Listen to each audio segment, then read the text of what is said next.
Team Objection Podcast for January 9th, 2024. It's episode 605. We're trying to see if Dave's even here at the start. It's all frozen. It's been a whole thing. So I'm going to delay the start. There he is. You'll see him for a bit. We'll see how long that lasts. He's going to freeze in like 3 seconds. I'm going to freeze like this. Just, yep. Cool. Awesome. It wasn't even a freeze. It was like it dropped the video entirely. So I'm so excited to come back. I miss Dave. I am thrilled to see him again. What does he do? He finds an excuse to sabotage the whole thing and be off camera. Hey, it's working. What am I supposed to do? Yeah, Oh, there you go. Good. It froze. As soon as I took my hands away from my face, it froze. Mm-hmm. Good. Well, I'll stare into your soul we'll like have this, you off Sean. camera, Dave, and he's gone. He's been replaced by the Blue Matrix. Yeah. Now, dog. Is that the fake Matrix? Sure. Your voice is coming from beyond the ether, from beyond the block wall, Dave, and you'll understand that when you play Cyberpunk, which is what we're jointly recommending to you next. Ooh, yay. Excited. We'll I'm get very to video excited. games next week. This week is going to be our best TV and movies of 2023, and because there are so many video games and so many topics to talk about, that's going in its own week. And instead, this week is just going to be about TV and movies, a subject about which I know very little. I actually have a pitch, too. It won't affect this week. We're doing that. I think we make it a trilogy, and here's why. Because next week, we're also kind of folding it into, like, game reviews. Like Harry Potter, Mario Wonder, Tears of the Kingdom, Baldur's Gate 3. So we're going to be going over our list, going over all the games, and also reviewing them. We might need 2 episodes. That's my hot take pitch. Now, No. Dave, I can't see you if you're palming your face because you hate that idea. Right. I mean, it's so much. It's so many games because I've got 3 games on my list. Well, yeah. 3 games I played this year. Well, yeah, I'm not saying it for you. I played a lot more than you have. So, anyways, that's my pitch. But that's neither here nor there. I think trilogy would be fun. But this, as everybody knows, well, maybe nobody knows, but I've said it before. Favorite shows of the year. I gear up for these. I prepare. I'm ready. And Dave and I have figured out the reason why. Because you get to talk for 80% of them. Well, if you guys want to join me, you just got to do more stuff. You're right. I will definitely find time for that. Yeah. So, I'm going to do some stats, Dave. I at least saw some movies. Yeah. I watched almost no TV this year. I don't usually watch a ton, but it was probably the worst it's been in a long time. So, Dave, my stats compared to last year. Okay. Are you ready for this? I did 30. The journaling is what gets me. Yeah. 37 games. Last year I had 40, so that's a slight decline. But closer than I thought. 10 books. Last year was 14 books, so that's also less. If you can believe this, Dave, 45 movies. Last year was 45 movies. Somehow, and I only found that out today, I hit exactly the same amount of movies. Which is bizarre. That's just so many. I mean, if you think about just in pure time way, there's 45 movies, let's say an average of, let's say 2 hours, just to make it easy. That's 90 hours. That's 2 weeks of work. More than 2 weeks and of work. And I got them all in the last 2 weeks, so I just glued my eyes open and watched nonstop. And then 26 TV shows. This is maybe the biggest decline. Somehow last year, I watched 36 seasons worth of TV. I suspect that was because I went so hard on the challenge last year and less hard this year. But I don't know. God, that's disgusting. That's like disturbing, actually. And then the new category is audiobooks, because that doesn't count as reading because it's an audiobook. Audiobooks are their own thing. 5 audiobooks. Do you want us to be proud of you? No, I'm not necessarily. I'm just, these are the stats. This is what I record, and now I share it to the world. So if you're at home and you care and you want to compare, we can. Write in. Let me know what you did. What was your favorite stuff? Curious what level of people can keep up with that type of consumption of media. It's strategic. You got to find the time, Go to the bathroom, True. read 2 pages. Drive in the car, read a few pages. Switch. No, don't do that. Don't do that. Well, not while you're driving. The Switch, very helpful for things like this. I have a Steam Deck, also very helpful on long drives. My wife doesn't ever want to, she always wants to drive. So now every trip I'm in the passenger seat, and that helps too. So it all adds up, Dave. Gotcha. Get a wife that doesn't like to go out and get a wife that likes to drive. And then you will do nothing but play video games, watch movies. Yeah. Yeah. Well, and Yeah. you know what? You watch sports, right? I don't really watch sports. So that's. I don't. You'd actually be surprised how little sports I watch. Oh, okay. Well, I don't watch sports. It's on sometimes. well, there you go. That's the stats. Yeah. So I was All right. I lost a lot of the journaling that I've done in the past. I don't know how. It's just like gone one day from my Gmail. It's probably because I was saving it in Gmail and like not in Google Docs, but like in a draft in email. Yeah. Which was a terrible idea. And I did that once. I had a couple different, like, there was a time years ago, like a decade ago, I had a list of webcomics that I followed back in the day, and I lost it. And I've never gone back. I still remember some of them, and I'm like, I don't care anymore. I'm too sad. Yeah. Yep. So there it is. That's the stats. Yeah, you got to go Google Docs, because then you have a version history. Yeah. Yep. That would have saved me. I would have taken anything. Even if it wasn't all of it. I had to start from scratch, and it was terrible. So. All right. Well, so where do we start? Movies or TV is the question. And who shall we start with? Probably So- not me. Probably. Why don't you start with TV shows, Dave? Well, that's the one I'm most prepared for. So I think I think what I'd rather do is comment on the couple movies that I did see this year and see where they fit into Sean's list, if Okay. they're on Sean's list. Okay. actually. I like that. So, Yeah, you can tell them if it's on your list or not. You don't have to say where. so are you going to Yeah. start with movies? I will start with movies. I'll Excellent. start with the movies that I saw this year, because as known to longtime listeners of this show, the big blue void that you see in the middle screen here does not see movies frequently. It doesn't go out to the movie theater too often. It is something I do from time to time, but not frequently. But this year, I did go out to see a few movies in the theater. One of which I'll just start out with, and I doubt it's on Sean's list, is the Mario movie. Okay. That one is one my children were very excited to see and saw opening weekend. It was one that got very good reviews from people. Didn't seem to get as good reviews from the critics as much. And it's funny to seeing this one being the divide, I think, of what's popular versus what's critically acclaimed. I So don't that agree was- with you. No? No, only because I think it did okay with review. I think all around It was people were like, okay. it's pretty good. Yeah. Yeah. I think the nostalgia hit hard in this movie. And I'm assuming this one's not on your list, correct? Not On of your top top. 10. No, But I you didn't did think see so. it. No. I did see it. Okay. It was, I mean, I'll just it was a nostalgia kick in the teeth, basically. It was like, hey, look at that thing. Hey, look at that thing. As soon as they grabbed the star in the end, I was singing the Invincibility song in my head. So, like, you knew what was coming, and you were still totally okay with it, I think. Dave, I stand corrected. It was at 60%, with 59% really, which is not like terrible, No. but audience scores 95%. This is what I'm saying. And I. Thank you. The critic score should probably be like 8 to 10 higher. I'm just, to be honest, even if you remove the nostalgia, I thought it was a fun time. I thought it was funny. I laughed my ass off at the Peaches song. And like the rapidly more distraught Bowser would get singing every time was hilarious. Yep.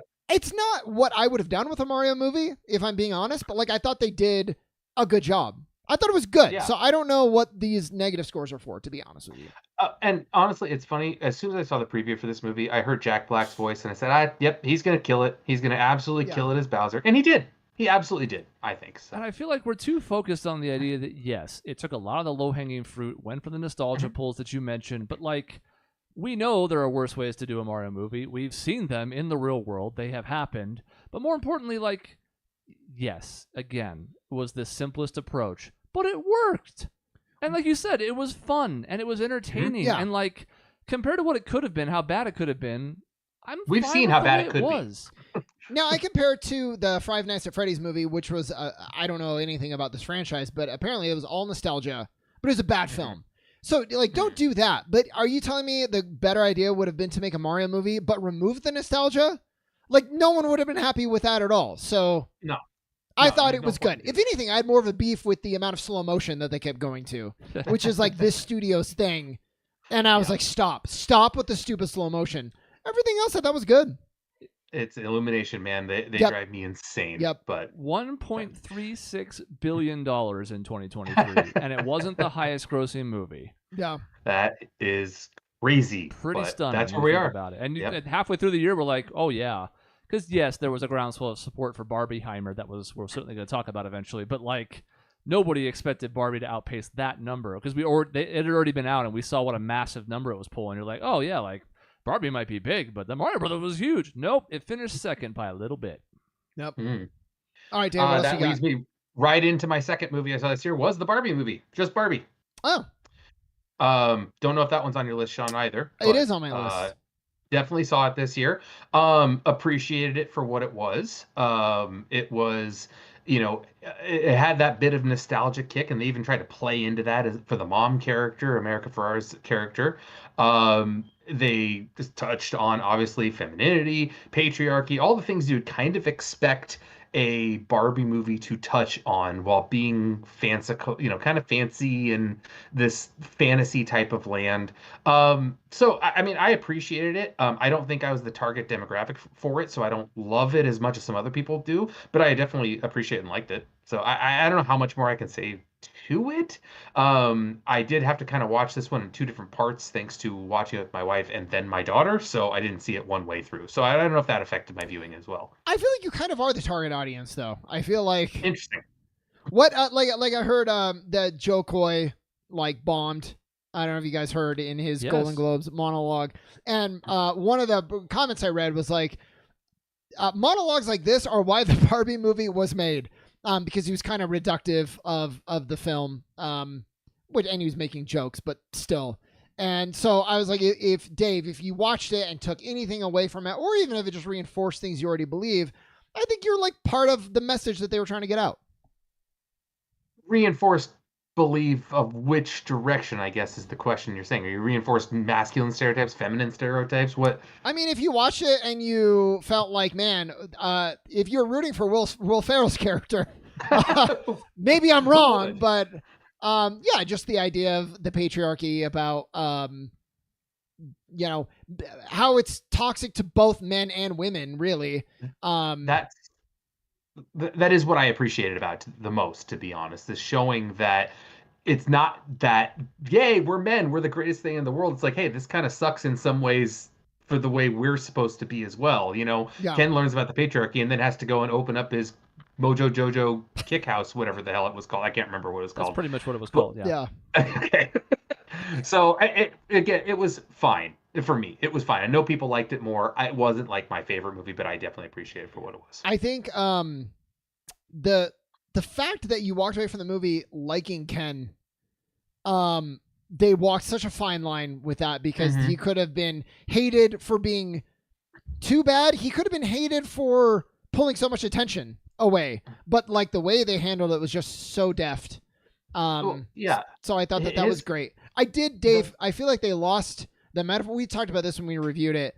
The metaphor got lost a little bit near the end. But it was still really good, and I appreciated the message that they went for, and I feel like for the most part stuck the landing. Well, I think they did an okay job making you feel a little bit for Ken, because when in the Barbie world he lived in, he was absolutely, they had the roles flipped, I guess you can say in air quotes, where the men were pretty much subservient in this world because all the women in this world were the doctor. They were all the things of the positions of power. So he kind of wanted his own position of power within the Barbie world. So it was kind of intriguing how they had that flipped, but still it shows that, I guess, having, there are bad sides to a feminine-driven world, a male-driven world in both ways. We got to have that equality of both, what both brings to the table, I think. Well, to Sean's point, I think I would argue that he might be the most well-written character of the year. From a certain lens, I'm not going to say he's a critical masterpiece, but like you said, he is pretty unlikable for a good chunk of that movie, and yet I don't think anybody walks away with resentment. I think you walk away going like, he was just a little bit dumb, but he's sweet. He's trying his best. He was in kind of a bad spot. He had a fun musical number. So everybody's just okay with it by the end. And I guess, when this was first announced, everybody's kind of like, okay, I don't know what you're going to do with this exactly. And the answer was apparently a fever dream. But I guess it goes to show you that it takes a good writing staff, because there wasn't a whole lot more to work with here than Tetris, was there? I mean, other than the fact that the whole premise of Barbie is essentially just, women's rights, fight the patriarchy, and Tetris doesn't have that. But at the same time, neither franchise has any lore to it whatsoever, right? But Barbie did something really interesting and creative, even if it was a little on the nose, and Tetris did whatever the fuck it was that Tetris did. So Tetris was about like the making of Tetris, though, right? Essentially, yeah. But it was akin to like... It reminds me of the Michael Jordan documentary where it's like, this is dancing around a subject, and that's the centerpiece, but it's not really in it. Oh, okay. It's the same idea for me, where it's like, okay, but you could have told this story without it being Tetris. And look, I don't know what the nitty-gritty rules are with this, but the fact that Barbie is adapted screenplay, I think is the fucking stupidest thing I've ever heard. Adapted, like you just said, there is no lore with Barbie. It's a plastic doll, and you're saying it was an adapted screenplay. I don't get it, but oh well. I did wish that Will Ferrell was actually the beginning of the Barbie Lego verse, where the CEO was actually like the same character somehow. President Business, yeah. Yeah, and you're like, wait a minute, and it opens up this weird crossover between children's toys. I'm glad they didn't, but when he showed up and was the same kind of willfully ignorant Will Ferrell character that we've come to know and love, I was like, wait a minute. Yeah. Mm-hmm. It was like, this is familiar. Yeah. Didn't happen again. I think it's for the best it didn't. But for a second, I can see why people get disappointed, because in my head I was like, okay, but then if those linked, then the next movie could do this. And it's like, all right, calm down. Yeah. Calm down. Lego, if Lego is made by Mattel, then maybe we'd have a shot at it. Maybe. Yeah. All right, Dave, what else you got? Last one that I'll say that I saw in the theater this year was Across the Spider-Verse, or Spider-Man. So Sean and I have talked about it off air. I think we've talked about it on air.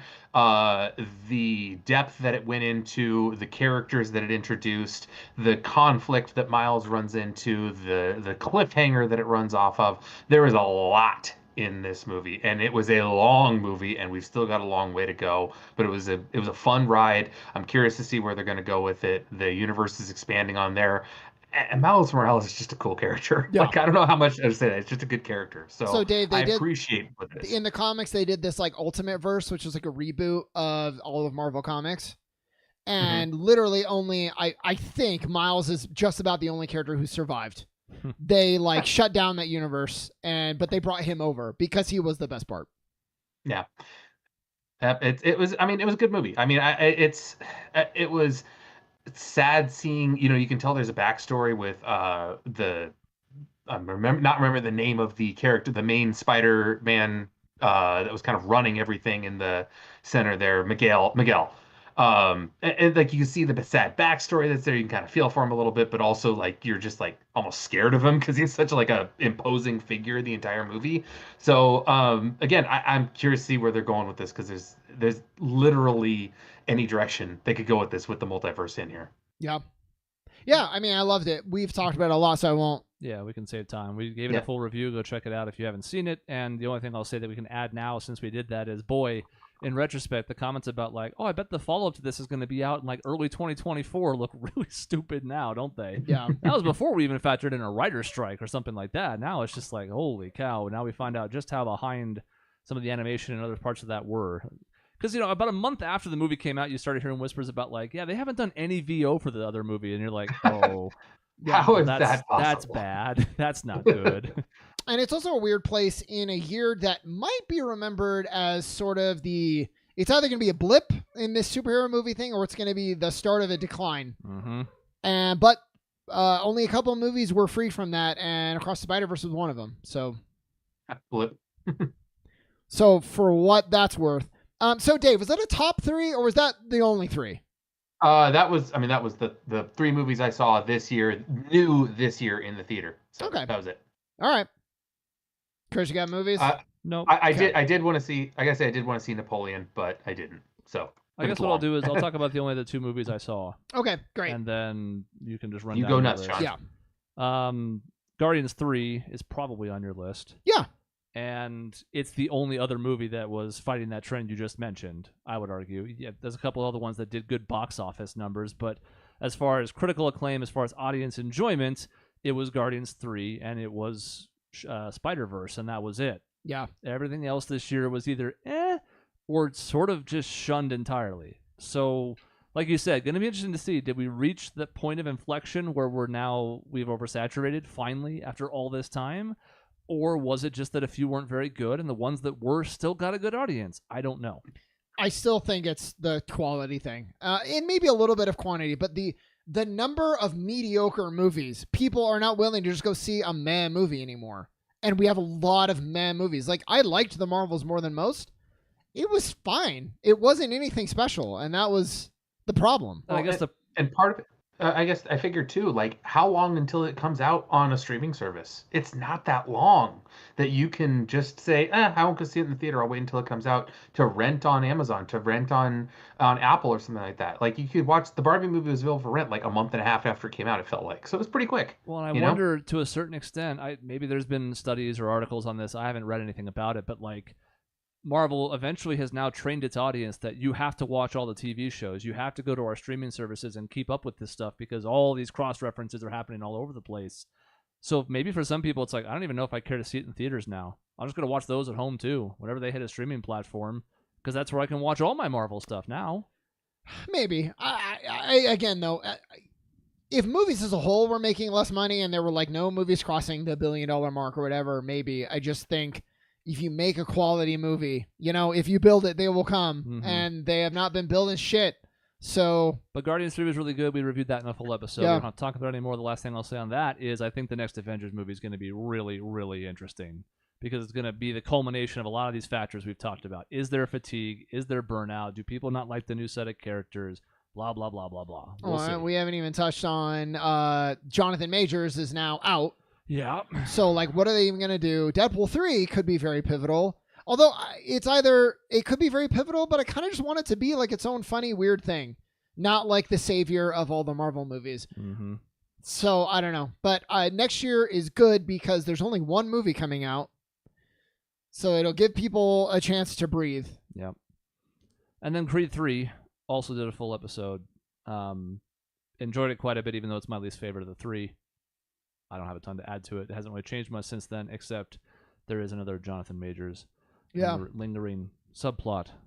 But regardless, that was not known then. That movie was already out and done before we had found out anything about Jonathan Majors, so it doesn't really change my feelings about the film. I enjoy the Creed movies quite a bit. Probably not going to be back for Creed 4. Doesn't seem like it, and there was a door open for it if they wanted to, as the converted rival, not really an Apollo Creed per se, but the idea of like, oh, now it can be somebody who trains with him or coaches him or is in his corner. Well, probably not now. No. Probably not now.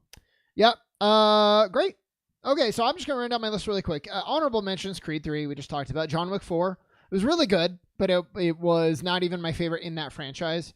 So really solid. Probably the send-off for the character. They got a little squirrely in their comments afterwards, so we'll see. It seemed like, from what I understand, Keanu was like, yeah, I'm done. And they're like, yeah, but money? Yeah. They're like, we're going to keep the door open for you. Like. Yeah. And if you want to come back through, you're invited. But if you don't, it's a good send-off. And it is. So, Dave, my number 10 was Barbie. I'm doing top 10, by the way, but it's going to be quick. Number 10 was Barbie, for all the reasons we said. 9 was Air. Okay. Which was... I'm curious about that one.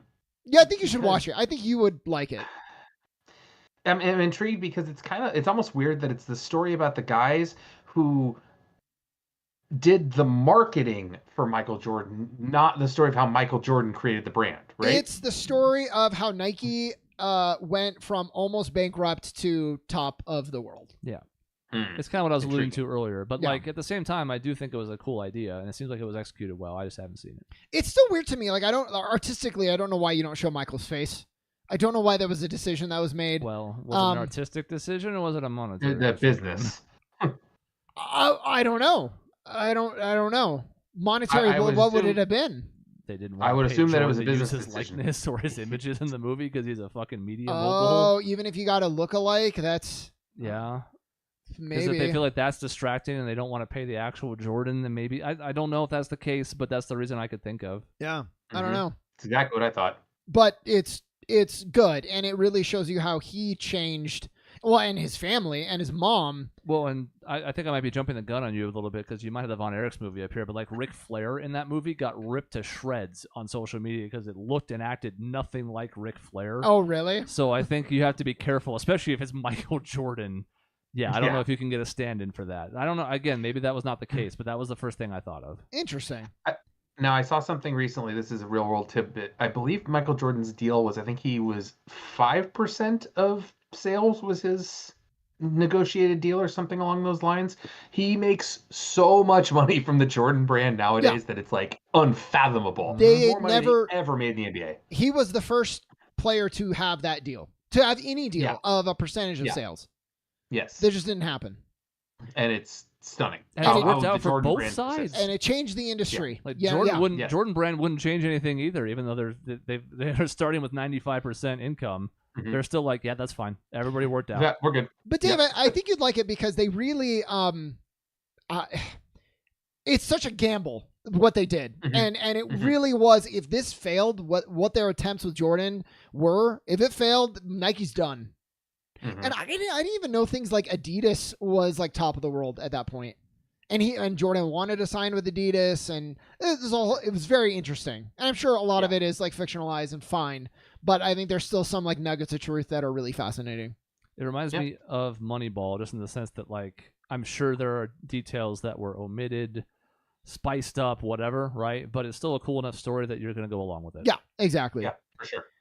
BlackBerry, which is kind of in the same vein, just the rise and fall of the BlackBerry phone with buoyed by really, really good acting and fascinating characters. And I think, again, as an example of this marketing guy who came in and helped them was not as crazy as he's portrayed in the movie, but it works for the film. So really good. And again, Dave, kind of the same thing, but in reverse as Nike. The Nike rise and the BlackBerry, wow, we were at the top of the world. Absolutely top and absolutely completely obliterated.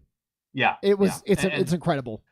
I feel like BlackBerry's the blockbuster where it's like, hey, everything's great. What do we need to change for? Everyone changed around us. Kind of, yeah. Because I mean, think back to when we were in high school, and Sean would have been just a year or two behind us, so maybe he was just starting then too, like freshman. BlackBerries were ubiquitous. Yeah. You would have asked me then, I would have been like, oh yeah, I'll have one someday. Like everybody's gonna have one of these someday. So to see the bottom fell out of that so much quicker than Blockbuster. Blockbuster died a slow death by comparison. It's stunning. And it's interesting because if they should have adapted earlier, but they didn't. It's interesting to see, had they just tried to keep doing their own thing, they might still be alive, possibly, probably not. But they tried to adapt like last second.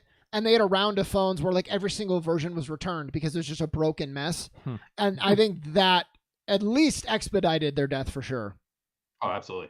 So really good. Check that movie out too. Guardians 3, we talked about it. Iron Claw is the other one, Chris, that you just mentioned. Really, really good. Holy shit. So sad though. My God. I'm not saying it's a great movie because it's sad. What they did was they told a family story and not a sport. It's not a sports movie. It's tangential to sports, but you're not watching it to see the Von Erichs finally get the title and it all comes down to the end. You're really trying to see, can this poor guy that you're following, Zac Efron, escape this family curse or not? And or will it take him too? And really, it's not the curse, but the idea of the curse, if that makes sense. It's fascinating to me because it feels akin to what The Wrestler was going for, except The Wrestler was fiction and this is largely not. But I mean, wrestlers are storytellers by their nature, and yes, you can make fun of pro wrestling all you want to. I still follow it a bit, so does Cody, not a ton. But like, there are some really good storytelling happening there. There's just, it happens. When it works really well, and there's also the physical component that's really impressive at times. It's like the Wrestling Isn't Wrestling documentary said, even though that guy's also been kind of canceled since then. Like, wrestling's not very good until it is. Yeah. And so there's a few other stories that could get this treatment now that this movie's had success. Yeah, it's really interesting, Dave. Just to give you an example of this thing, one of the brothers starts to wrestle, breaks his shoulder, gets surgery, has a reaction to the surgery, just like a routine shoulder surgery, goes into coma for 2 weeks, had a 107-degree fever. Ends up killing himself, and you're just like, holy shit. Yep. So, and there's some stories you wouldn't want to touch, like Chris Benoit, but if you wanted to tackle the Hart family, which is maybe the royalty of wrestling, then you've got Owen, who died after trying to do some kind of like, he was suspended above the ring. He was supposed to fly in. There's a cable mishap, and he fell to his death. his brother got kicked in the head and accidentally and had like a stroke and was never the same again. There's another like a niece and uncle in the family. So like you can do this with a couple other stories if you get this same team or somebody on that caliber on it. Yeah. Could be interesting. I actually want to really check out the American Gladiator TV show too.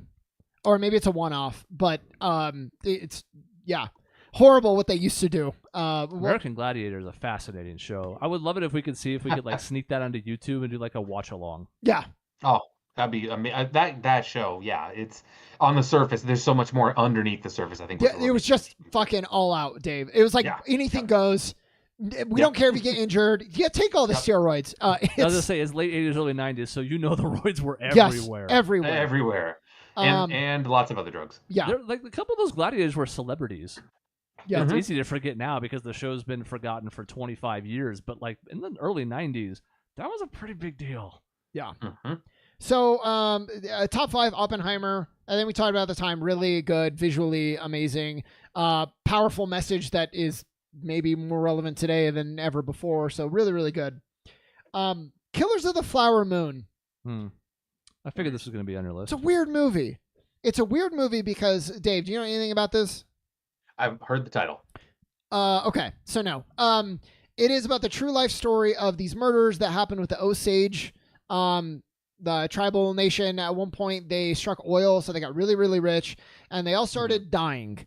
And there was a book written about it, and the book follows the perspective of the newly minted FBI, and this was like their first case or one of their first cases. The movie was originally written from the perspective of the detective, and Leo was going to be that detective. Tom White, I think his name is. As they were writing the movie, they're like, well, we don't want to look at the plight of these Native Americans from just the outside. So what they did was they brought it from the inside. Leo's now playing one of the husband who marries into the family. So you really get this internal look at all of the culture and what's happening, and then the murders hit really hard. The problem is Leo's character is like an idiot, like he's like a simpleton, and he's fascinating, but it's a 3.5 hour movie.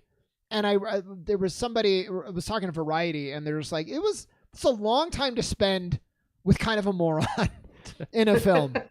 So and I kind of felt that. It's like, and you don't root for him. He's an asshole. He's conflicted, but he does some terrible things, as does Robert De Niro, who's great, but awful, awful, super evil.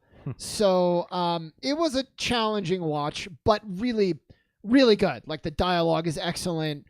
The story is really captivating, but it's like pretty tough to watch.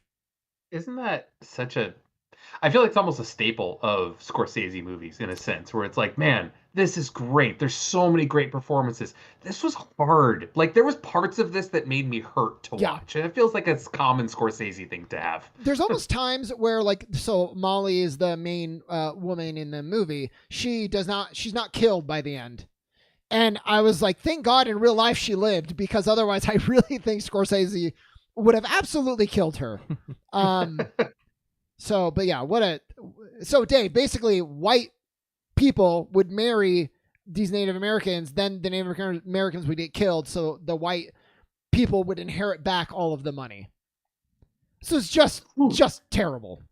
So just another chapter of history where we're just like, oh, God, I can't believe, like... Even when they catch a break, they don't catch a break, because immediately they set in and say, how can we take everything?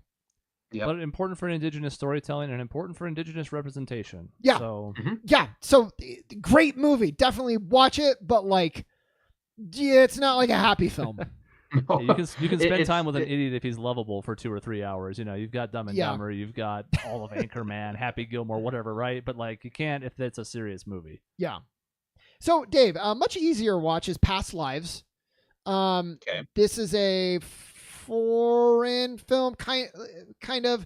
It starts in Korea, I believe, and it's like these two kids. They grew up together, and I've heard this, yes. You know what this is? I've heard of it, yes. Oh yeah. So she goes to America, he stays home, and then years later they reconnect, and there's like not a lot that happens. And it's totally okay. It's just like an exploration of like their relationship and this idea of like how the past lives, according to like the cultural beliefs, can like play into whether people meet and are ready to be together or not. And it's just like a really fascinating, sort of beautiful love story where like you're waiting for like some big sort of twist and there just never comes. It's just, this is the story and it's great on its own. So it really actually answers an interesting question of how you feel about nostalgia of who you knew someone as in the past versus who they are now. And how do you reconcile that in your mind? Like, you feel like you have these lifelong friends that you build because you knew somebody when you were a kid, but like, I don't know, like how do they change? How do you change? How do you reconcile those changes that happen over time? I mean, even the three of us, think about how long we've known each other, and we all are different people than we even first started this show. Yet we still have to reconcile all of that. So I think that this movie can help and can kind of make you examine that. Yeah, and like what you're looking for in a relationship and what makes you happy and the role that chemistry versus security and all these things. It's just really well done, and the acting is really great too. So Anatomy of a Fall, really, really good. So Dave, imagine did you hear of like Marriage Story between like Adam Driver and why am I blanking on her name? Wasn't it Emma? Yeah, I'm blanking on the name too. I know exactly what you're talking about, and I refused to watch it because I didn't want to see it. It would be like too almost difficult to watch, like this relationship fall apart. I thought it was her, and then I was like second guessing it. Yeah, because you're like, why would Sean not remember Scarlett Johansson? Yeah. Well, I didn't. Yeah, how do I not remember? So imagine if this was that movie, but through the lens of the husband dies, and through the trial blaming the wife. All of like the relationship and the conflict gets like explored through the trial and like in flashbacks and in front of the son, and like all the dirty laundry is aired while the mother's on trial, and as the audience you're kind of like, well, did she do it? Because they don't ever tell you. You never see it. It's just really, really well written and interesting. And it's like a family, it's a conflict movie, but the framing is really unique. And that's like the whole film. Yeah. Yeah, and the idea of dirty laundry being aired in front of family, that's like almost a tough subject to watch, because you put yourself in that situation and be like, God, I don't know how you recover from something like this. Yeah, and it's so because that's what you do when you watch it, and and what they do in this movie is there's conflicts that I think everybody can relate to. You don't always get along perfectly with your significant other, right? But when you're on trial, everything that you say all of a sudden is like, what did you mean by this statement? And it can be, twisted to say like you don't care about them, or this is why you killed your wife or husband. And it's just crazy. And you look at it and you're like, wow. I'm telling Maisie for like 5 days after we watched the movie, it's like, I could kill you for this. Hopefully no one's listening. It was really interesting. It was a great film. I love that idea of you could frame me for anything. I could kill you for that. Like I'm just gonna lean into this. Yeah, exactly. So that was the joke. Before I give my number one, I'm gonna just air. I'm really upset that you have movies in 2023 that are up for Oscars that you can't fucking watch unless you like fly to LA and see a movie in their theater, or New York. So American Fiction, Zone of Interest are two of these examples. And I would have loved to watch them. I made the time for it. Impossible unless I pirate it, which is like, I think Hollywood, not really what you want. Why are these movies not accessible if they're up for the awards season? I don't understand how they're not even available on something to rent through Apple, through Amazon, through something. I looked so hard. Zone of Interest, Dave, is a Holocaust movie, but like just side by side to the Holocaust. They like they try to make a home next to a concentration camp. And it's just supposed to be like one of the best movies like in a long time. I can't watch it. And then American Fiction. Well, I won't go into it. We're pressed for time. But my number one movie is Across the Spider-Verse. Is it the best movie? Probably not. But it's the one that I like enjoyed the most. It was the best blend of the things that I look for in a movie. I was thoroughly satisfied. It's one of the very few movies I see and I'm like, I'm gonna buy that. And so that was my number one. Things like Poor Things, Maestro, I wasn't that impressed. They were okay. It's interesting only because Spider-Verse doesn't even have an ending. That's fine. Yeah. We know they'll probably deliver. I would say they would certainly deliver, but it's just there's other outside factors. It's not like I question the team behind it. It's just, I know, at least I knew going in there was kind of a bait and switch.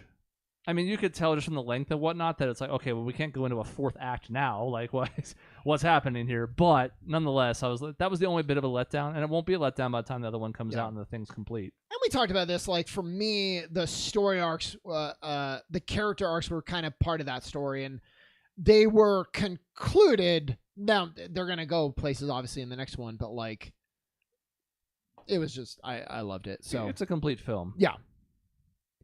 But it's a pretty big cock tease for a movie that's not going to be out for probably 2 more years, I would guess. But yeah, exactly. Yeah, there's a lot unresolved, no question. We will see. Yep. So, Dave, TV. Yeah, all right, I can do my top 5 list, and then you can rip it to shreds, and then you can do your top 10 list, Sean? Yeah, but I'll be quick. Oh, my God. I have a list, so I'll be quick on 10 through 5. Well, here, why don't you do let's do your top 10, because this is the one that I actually spent the most time on was my top 5 list. So let's do your top 10. All right, okay. This is why I'm sad Cody's not here, because Cody would have had some things to say on this, but... the challenge season 1, the challenge season 2, the challenge season 3. Okay, we're done. Exactly. And they would have both had Succession, and that's the end of that list. Yeah. So One Piece. One Piece was my number 10, and it was really fun, and it's an adaptation done right. And yes, it's cheesy, and it's a goofball, but like in the right way, to where it's fun and really captures what the show did. And I had a really good time with it, especially the last few episodes. I was like, this is legitimately like I feel something. I'm shocked. This is a live action, right? Yes, but it is kind of the point of the original as well. So I like they captured that feeling of it because One Piece is kind of goofy and lighthearted overall. Yeah, but then when they do the tension, it was like, oh, this is I feel it. I'm here for this. So it was really good. Really quick, Dave. I watched Beef. I didn't love it. It didn't make the top 10. Ted Lasso didn't make the top 10. No. Mando season 3 and Ahsoka also not on a list. I wouldn't even said top 15. Not top anything. I didn't like either of those shows. So like bottom list maybe. Okay, so Always Sunny season 16. It's more of what makes Sunny really good. It's one of the better episodes they've ever done. Is in that season, and overall it's just really consistent and funny. So they haven't lost it. 16 seasons in. Yellow Jacket season 2, a step down from season 1. They're kind of doing the Lost thing a little bit, where some story arcs that you thought would be complete are being like dragged out, and you're like, why? Don't milk this for every single thing. But there's still some really good stuff in it. Dave, there's a show called The Fall of House Usher. You've probably I've heard of it. I actually wanted to see it. It's Did good. not, but I wanted to see it. It's like a weird thing where if you adapt a author who only does short stories, but you find a way to a narrative thread that weaves them all together. Yeah, you just kind of can make the connections between them as best you can, and then here you go, series. You got material, go. Yeah, but then like also weird, like Fortunatos, I think is a prince in one of Edgar Allan Poe's story, and that's the name of like the pharmaceutical company in this. And so there's like little references like that, along with they do their adaptation of Telltale Heart, which is maybe one of the best episodes of the show. Definitely more uncomfortable than some of Mike Flanagan's other works, though. But it's good. Chris, is there anybody arguing or anything? Anything no, I need to was respond just to? wondering if Dave was going to do his top 5 first. That was the plan at first, but now he's going last. Yeah, it was Dave's choice. I didn't steamroll Dave. Scavenger's Reign is I think I've talked about this on the show. Really good animated show. Really, really weird. But like very beautiful and strange. And like some stuff is really badly animated, but like intentionally badly animated. And it's just like a strange show, but like really good. And that's all I'll say about that, because I think we've talked about it before. Blue Eye Samurai. This came out of nowhere, and it was right at the end of the year, but I managed to watch it. Really awesome. Kind of the same thing where there's some really inventive sequences. There's some really good writing, surprising characters. Very adult, but a lot of the themes they explore are really interesting. And there's like definitely some Kill Bill inspiration. So the action's like really good and sometimes very over the top and crazy. Loki season 2, probably the best thing Marvel has done since the last nothing but good things. Spider-Man movie. Mm-hmm. And I liked Guardians. This is better than Guardians. This is like how you treat a character. This is how you bring closure. And like wrap up a story arc that started like way back in Thor 1. Just amazing. And one of the best endings I've ever seen for anything ever. So that's high praise. Yeah, but like I really mean it. And if you follow the character, Dave, and when you see this finale, it's so bittersweet and sort of like haunting, and you're kind of happy, but you're also kind of not happy, and it's fucking perfect. Now, what number was that one? Just so we keep track. 4.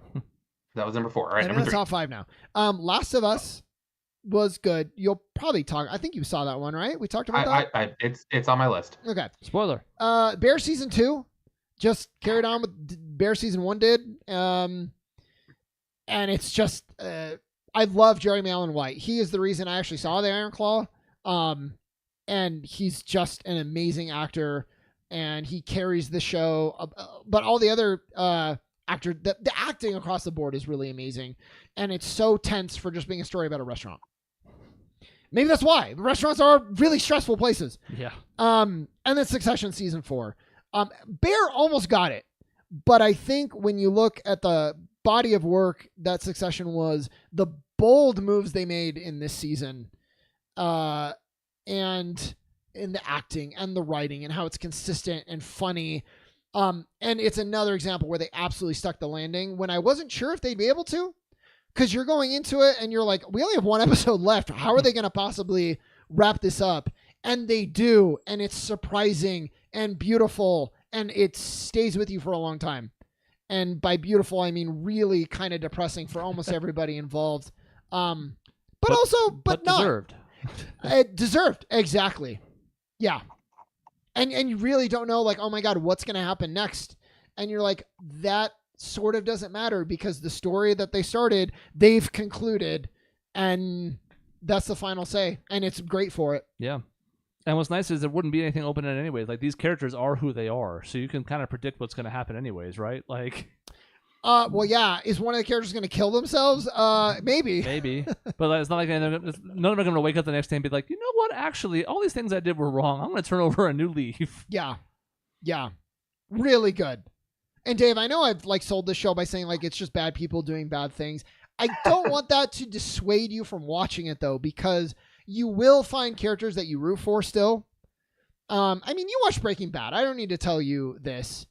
I mean, if it's done right, it can be done well, but it's sometimes a hard barrier to get over because you just feel like, who am I supposed to like root for in this? You know, if it's bad people. When they're complex enough and the relationships are complicated enough, like you find a way, and that's what this is. And when everyone's bad, you can find solace in someone who you view as less bad. That's the anthem I used for Tom. He became my favorite character, and he's not much better than a lot of the characters in the show, and he has done some terrible things. But by the end, I was like, you know what? He's been so mistreated. I'm rooting for a Tom win. So yeah. Maisie thinks I'm misogynistic because I don't like Shiv.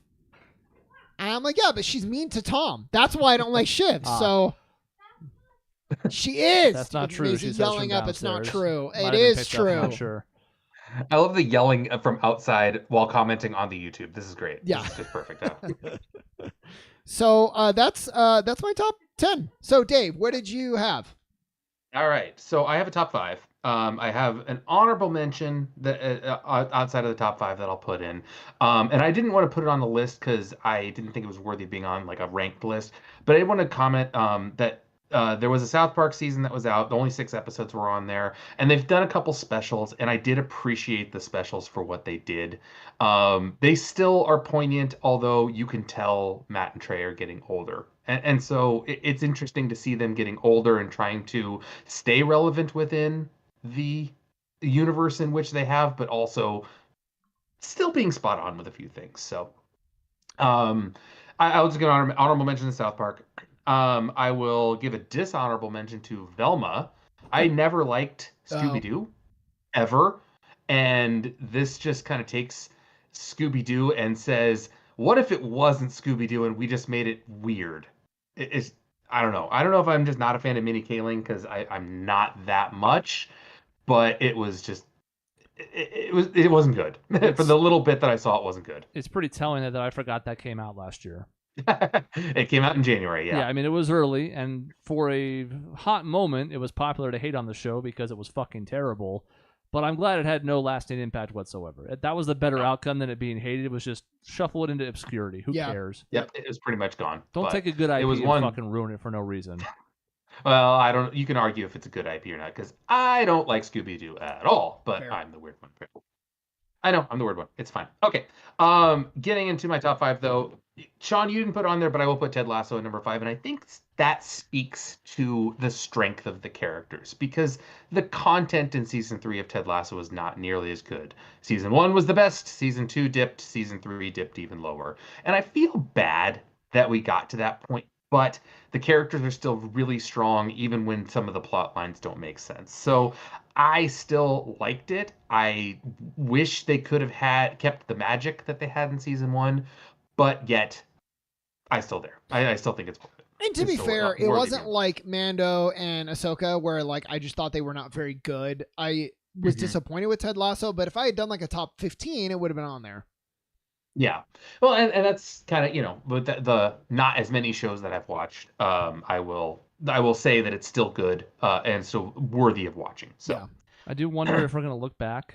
I intend to rewatch season 1 at some point just because I enjoyed it so much, but I wonder if we're going to look back and see that it was a prisoner of the moment where we desperately needed a feel-good show and it happened to hit all the right notes. I think season 1 is just really good.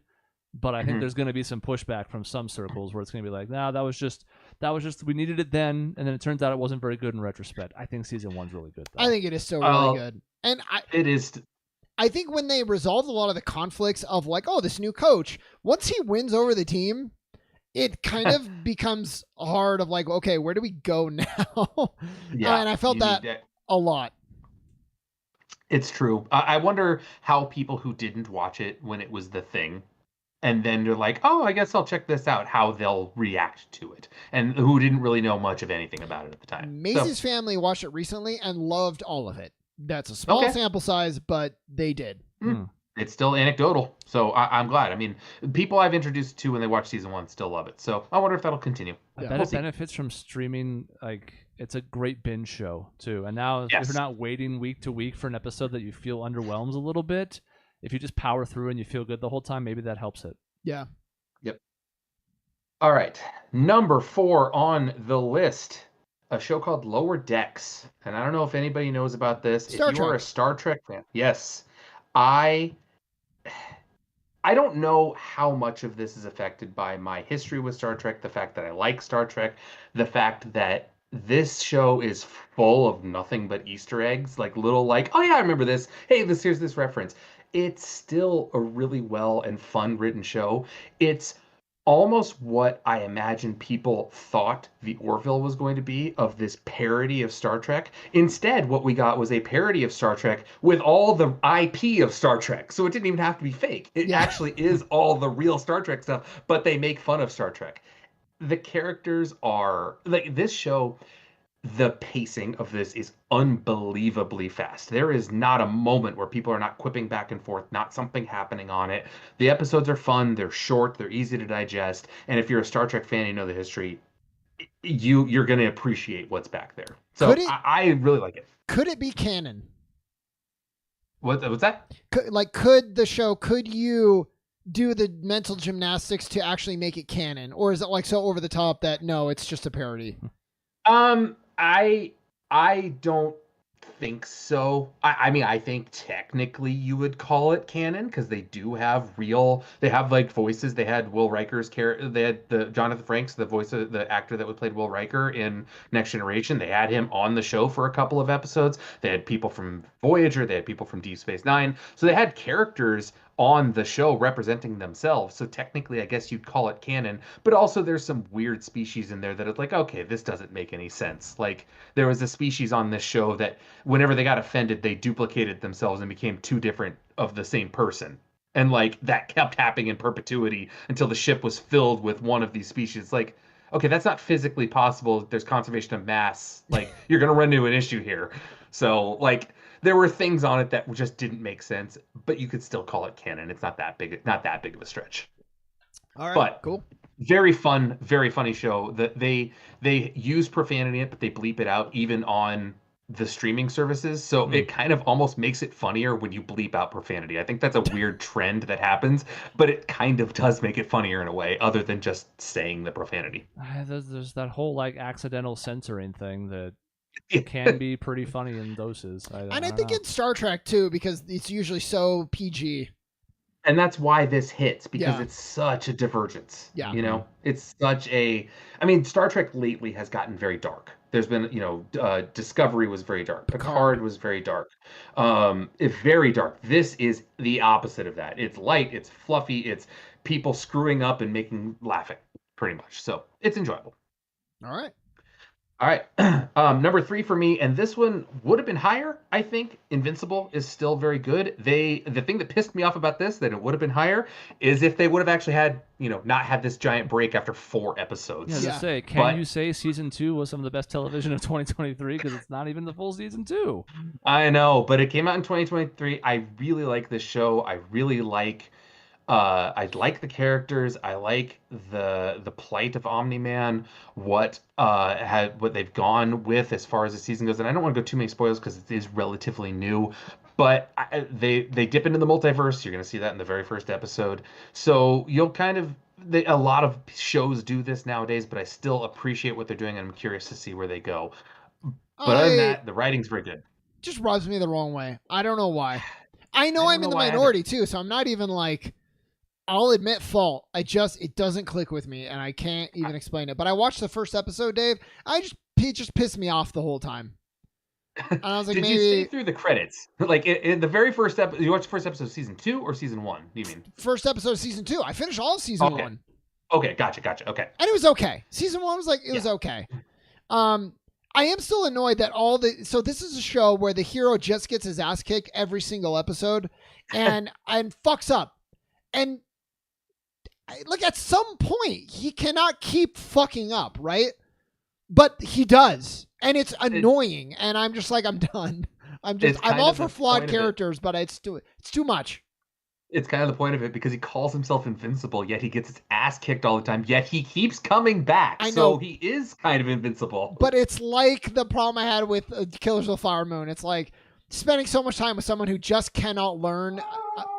It starts to get too much. There's a certain extent where you're like, maybe Omni-Man was right. You're like, oh, I don't like the road I'm going down. Yeah.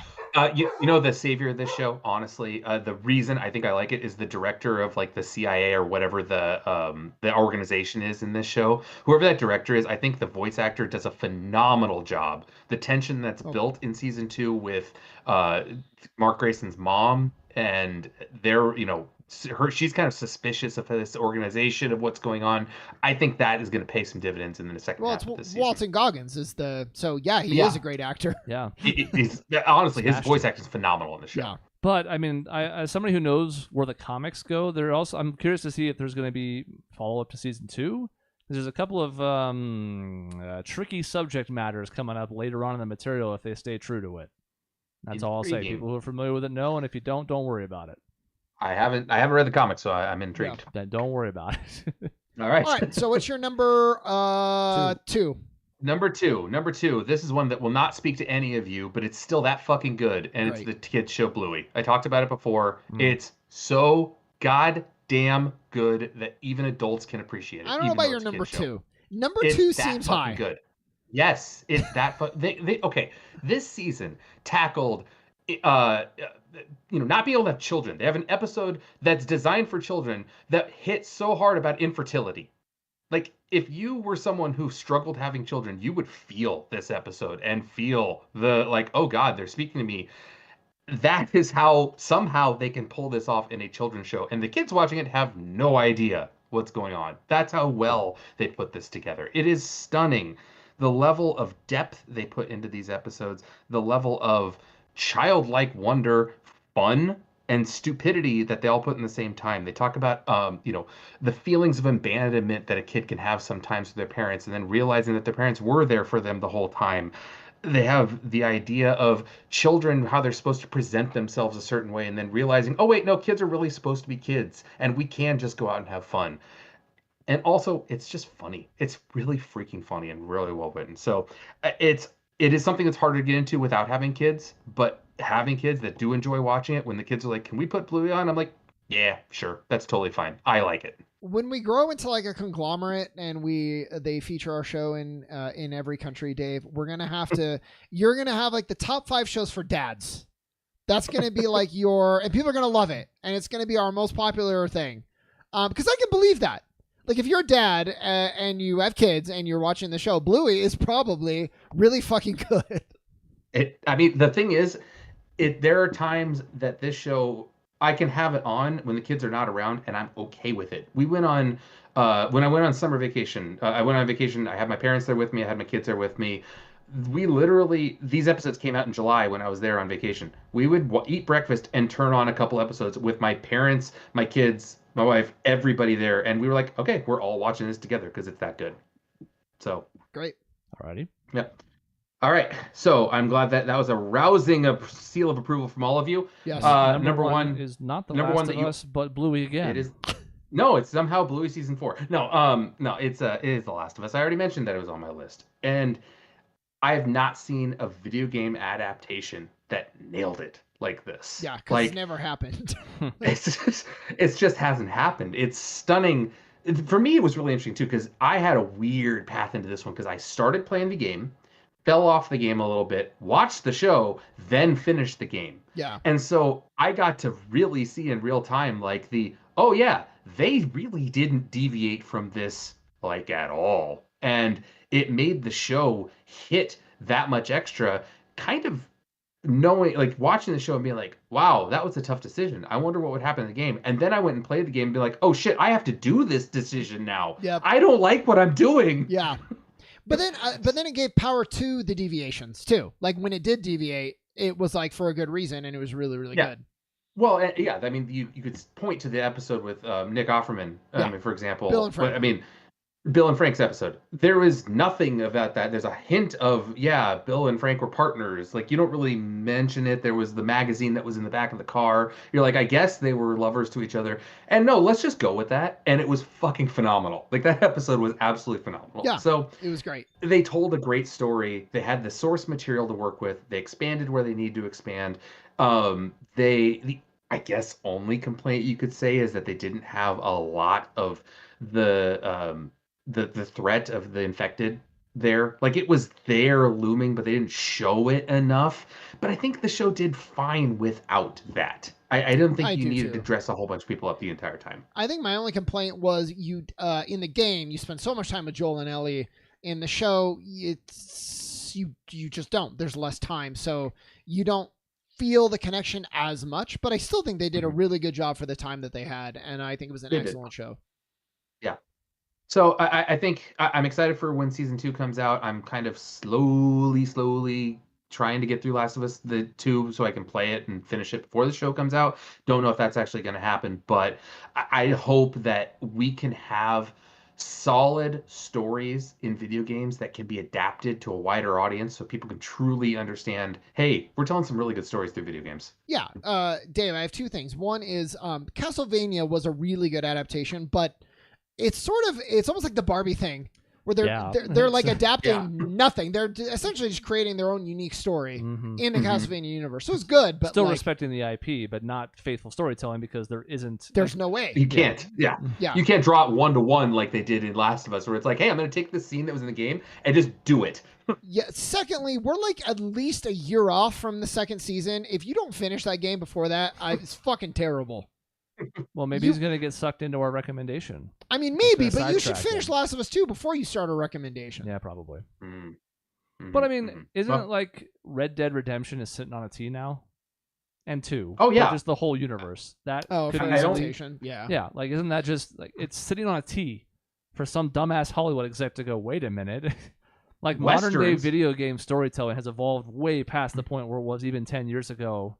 Same with God of War, whatever, right? Like, there's plenty of good stories out there that could easily be adapted if people are willing to respect the source material. Would you rather see an adaptation, Chris, that starts with 2 or Yes. starts or does the same order. I think you have to do them in reverse order if you're going to Okay. adapt it for I TV. think so. Okay. I agree. I agree. And honestly, it would be so cut out some of the extra fluff of the side missions and Oh, stuff, sure. and boom, you got a freaking like if you get the right actor to play Dutch, what an easy adaptation that would be. Yeah. Like you can get that. You can find that guy. And then you would need to flesh out the story of 1 a little bit more following 2, just to make sure it's not just like John Marston's still plenty compelling, but you're going to need a little bit more in that one to follow it up. But then again, you also have the better hook up front.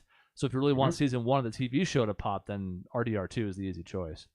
Yeah, I agree. think. So it's yeah, you're right. Sitting right there But on a like, cheek. It's you know, simple. we've had other ones that were a layup of sorts, not as good as Red Dead Redemption, but like Uncharted should not have been as bad as it was. I don't but know what they did.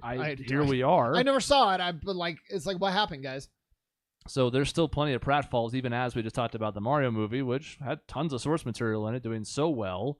And like Last of Us is phenomenal television, but it's still Hollywood and people are still stupid. Fucking Uncharted. They're like, okay, we got Tom Holland. Awesome. Do you have a script? Nah, Not we got exactly. Tom Holland. Yeah. But we have Mark Wahlberg.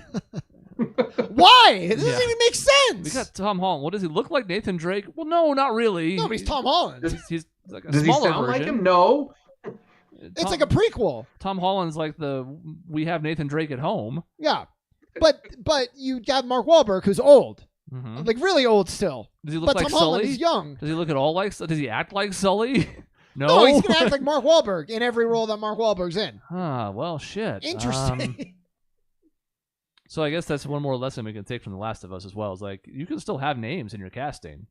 You know, fucking Pedro Pascal could be as hot as anybody on the planet right now, but like it needs to fit. Yeah. You can't just be like, oh, Tom Holland kind of looks like him if you like, you know, cover one eye and squint. So good enough. Print money. Nope, doesn't work that way. Yep. Well, that is our TV and movie best of for 2023. As you can see, certainly not time for video games. Yeah. Because we rushed a little bit through those. There's no way in hell that would have been less than a 2-hour episode if we hadn't split it. We'll have to see about the splitting idea. We've already had so many shows in a row that were booked. I know. Like, there's so many things I want to talk about. I'd love to talk about, like, fucking Aaron Rodgers today. I have a lot of things to say about Aaron Rodgers, but there's no time because we've been Nintendo tier list, best, like, all the stuff's been booked for, like, 8 weeks. Episode 600. I have the game show ready, but we can't get to it for a bit. And maybe we get creative and do a 2-part video game, but one of those parts is a preview of 2024, which we also talked about doing. I don't know. We'll see. But we always say it's a good problem to have, although it's becoming more and more of a problem, it seems like.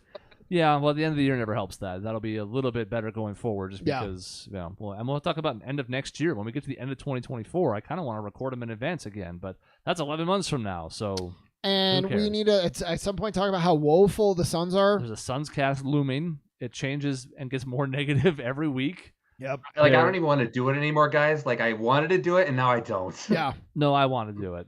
Well, it's like, but that perfectly captures the sentiment of a fan right now. Mm-hmm. Is like, they're so bad. Just fucking forget it. So we'll have all those things and more. We still need to do like a topical show. There's so many headlines we could talk about. Like, it'd be easy to do one of those. Like, lots to get to, but that's the beautiful part, as Sean said. We are never hurting for things to talk about. And if you've followed us along the way, that wasn't always true in the beginning. Nowadays, it's great because it's never like, oh my God, what are we going to do for the show? It's like, well, we got the next 4 planned, so let's see if we can fit it in March or something. I don't know. Yep. That is the end of the episode. Thank you for watching along on YouTube. Thank you for listening if you're on iTunes or TalkShoe or wherever the hell you get our podcast version from. As always, in between episodes, you can find us at our website, objectionnetwork.com or youtube.com/objectionnetwork. We'll see you next week for the conclusion of our best of with video games, and boy, is that going to be spicy.